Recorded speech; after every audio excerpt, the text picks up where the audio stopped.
নিজের পরিচয় লুকিয়ে ছদ্মবেশে মিশনে নেমেছে এক পুলিশ কনস্টেবল, ঢুকে পড়েছে শ্রীলঙ্কার অন্ধকার অপরাধ জগতের ভেতরে। কিন্তু একসময় আবিষ্কার করে যার বিরুদ্ধে লড়ছে সে তারই রক্তের ভাই। तुझे एक इमरजेंसी ऑपरेशन के लिए শুরু হয় পারিবারিক টানাপড়েন আর নৈতিক দ্বন্দ্ব।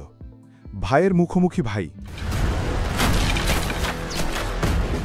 একজন আইনের পক্ষে, আরেকজন অপরাধ জগতের শাসক। गांव सब छोड़ना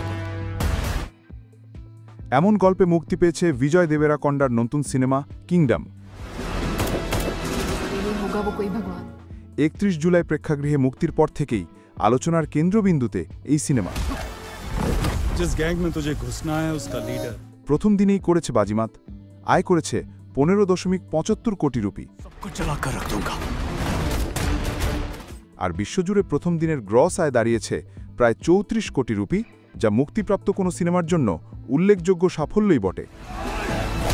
शिवा लीडर 100 কোটি রুপি ব্যয়ে নির্মিত কিংডম নিয়ে শুরু থেকেই দর্শকদের মধ্যে ছিল প্রবল আগ্রহ।